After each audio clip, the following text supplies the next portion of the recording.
Hello दोस्तों, मेरा नाम है अभिषेक अग्निहोत्री और एडुटेनमेंट अड्डा में आपका बहुत बहुत स्वागत है। आज पार्ट 5 है टॉप 500 स्ट्रेटेजी के क्वेश्चन का। ये जो सीरीज़ में चला रहा हूँ ये आपको कई सारे एग्जाम्स में काफ़ी यूज़फुल रहेगा, जैसे कि SSC, UPSI, railways, UP triple SC, TET और भी अन्य एग्ज़ाम्स में। और सेशन शुरू होने से पहले मैं आपसे कहना चाहूँगा कि अगर आपने मेरा चैनल अभी तक सब्सक्राइब नहीं किया है तो आप इसको सब्सक्राइब कर सकते हैं। तो चलिए चलते हैं आज के पहले क्वेश्चन की तरफ। पहला क्वेश्चन है कि हु फाउंडेड सत्य शोधक समाज, मतलब सत्य शोधक समाज की स्थापना किसने की थी।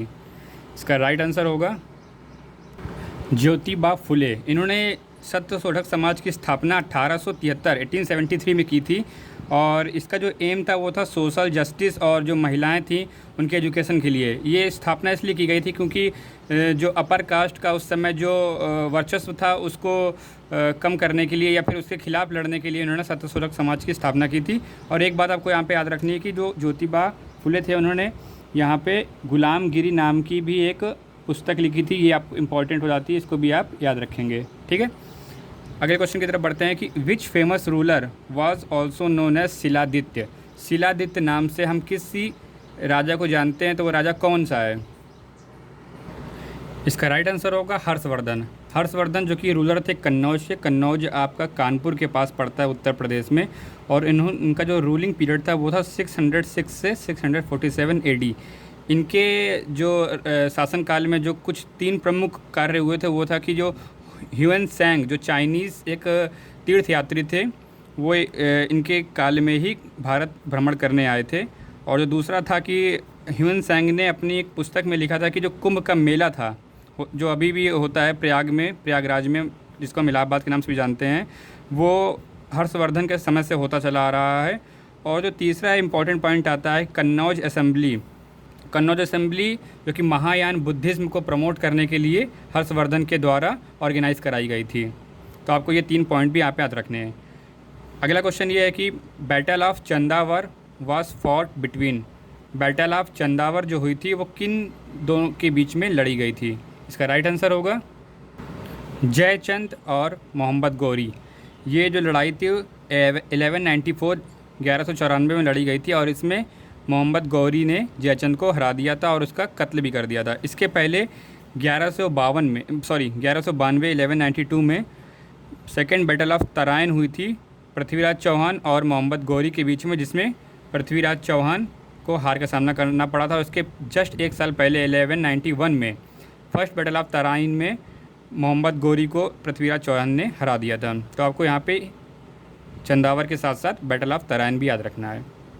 अगला क्वेश्चन की तरफ बढ़ते हैं कि in which constitutional amendment voting age was reduced from 21 to 18 years. मतलब किस संविधान के संशोधन में वोटिंग का जो उम्र थी वो 21 साल से घटा करके 18 साल के लिए कर दी गई थी। लोकसभा जो चुनाव होते थे उनके लिए भी और जो विधानसभा चुनाव होते हैं उनके लिए भी।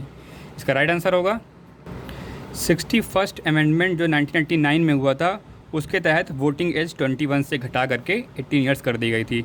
और इसी के साथ साथ आपको याद रखना है यहाँ पे कि जो पहला संशोधन हुआ था संविधान में वो 1951 में हुआ था, फर्स्ट अमेंडमेंट। ठीक है, अगले क्वेश्चन की तरफ बढ़ते हैं कि अंडर विच आर्टिकल या articles emergency provisions are contained in constitution. कहने का मतलब ये है कि किस भारत के संविधान में आर्टिकल में ऐसा दिया गया है कि इमरजेंसी मतलब कि आपातकाल का प्रावधान लगाया जा सकता है। इसका राइट आंसर होगा आर्टिकल 352 से लेकर के आर्टिकल 360 के बीच में इमरजेंसी का प्रावधान दिया गया है हमारे संविधान में। और ये आर्टिकल 352 से 360 पार्ट 18 में आता है इंडियन कॉन्स्टिट्यूशन के। और 3 प्रकार की इमरजेंसी यहाँ पे लगाई जा सकती है। पहली होती है नेशनल इमरजेंसी जो कि आर्टिकल 352 के अंदर आती है। सेकंड होती है प्रेसिडेंट्स रूल जो कि आर्टिकल 356 के अंदर आता है। और जो थर्ड होता है वो होता है फाइनेंशियल इमरजेंसी, वित्तीय जो आपातकाल होता है उसके लिए, जो कि आर्टिकल 360 में आता है। प्रेसिडेंट रूल तब लगाया जाता है जब राज्य सही से कार्य नहीं कर पा रहे होते हैं, जो संविधान के एक प्रकार से अपोज में काम कर रहे होते हैं, तब जाकर के प्रेसिडेंट अपने हिसाब से वहाँ पे प्रेसिडेंट रूल लगा सकता है आर्टिकल 356 का यूज़ करते हुए। अगला क्वेश्चन है कि who heads inter state council. Inter state council को कौन चेयर करता है या कौन हेड करता है। इसका राइट आंसर होगा प्राइम मिनिस्टर, मतलब प्रधानमंत्री हेड होता है इंटर स्टेट काउंसिल का। इंटर स्टेट काउंसिल आर्टिकल 263 में आता है इंडियन कॉन्स्टिट्यूशन के, और इसका इस्टेब्लिशमेंट हुआ था 28 मई 1990 में।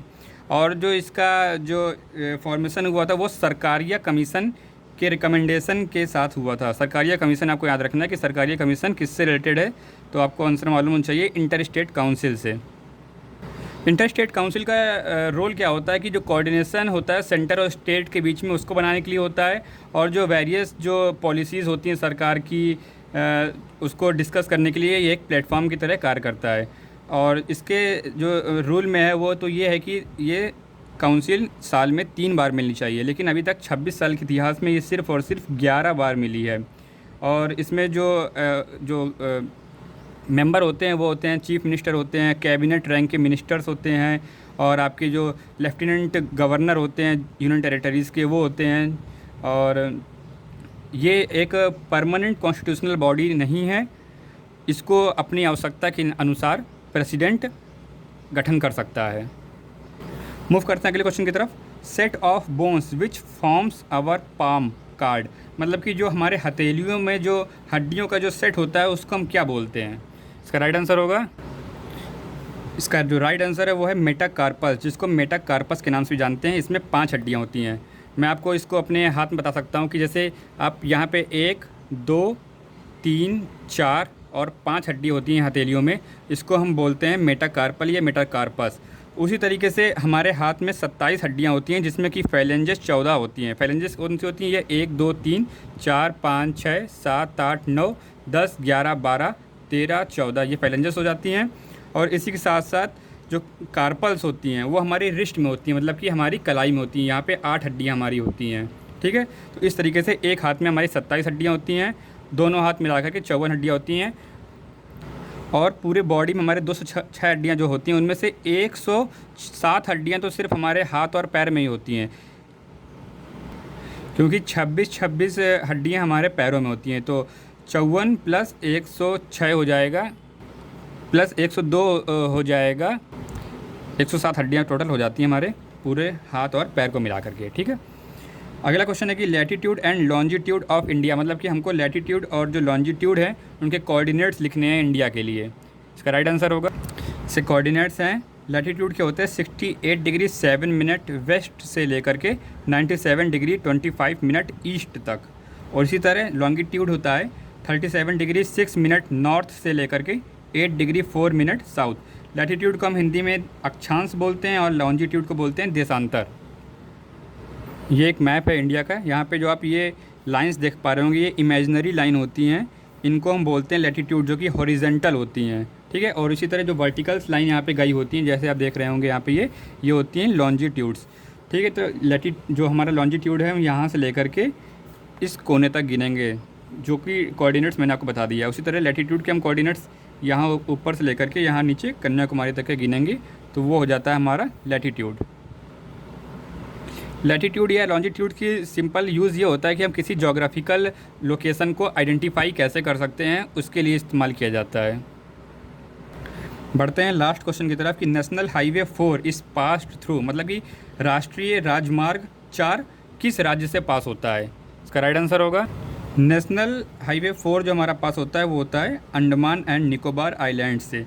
इसी तरीके से जो लॉन्गेस्ट हाईवे जो इंडिया का है वो है नेशनल हाईवे नंबर 44, जो कि आपका श्रीनगर से लेकर के कन्याकुमारी के बीच में जाता है। 3745 किलोमीटर लंबा है ये। इस तरह जो स्मॉलेस्ट है वो है नेशनल हाईवे, सॉरी ये स्मॉलेस्ट नहीं है, ये आपका नॉर्थ से लेकर साउथ के बीच में रन करता है, और ये वाला आपका ईस्ट से लेकर के वेस्ट के बीच में रन करता है। ये है नेशनल हाईवे नंबर 27, ठीक है। ये आपका है 3507 किलोमीटर। और जो हाईवे की जो नेमिंग की जाती है वो ऐसे की जाती है कि अगर आप ऑड नंबर देख पा रहे हैं, जैसे यहाँ पे 27 है, तो ये वाले जो ऑड नंबर वाले हाईवे होते हैं वो ईस्ट से वेस्ट या फिर वेस्ट से ईस्ट रन हो रहे होते हैं। और उसी तरीके से जो इवन नंबर वाले जो हाईवेज़ होते हैं वो हमारा नॉर्थ से लेकर के साउथ के बीच में रन कर रहे हैं। इस तरह अगर आप अपने जगह पर देखिए, अगर उसका हाईवे नंबर अगर इवन है तो आप समझ सकते हैं कि वो हाईवे आपका नॉर्थ से लेकर के साउथ के बीच में रन कर रहा है। और इसी तरीके से अगर आपका जो हाईवे है वो ऑड नंबर है तो फिर वो ईस्ट से लेकर के वेस्ट के बीच में रन कर रहा है। आशा करते हैं आपको सेशन पसंद आया होगा। अगर आपको ये सेशन पसंद आया हो तो इस वीडियो को लाइक शेयर कीजिए और मेरे चैनल को सब्सक्राइब कीजिए। धन्यवाद, मिलते हैं अगली वीडियो में। बाय।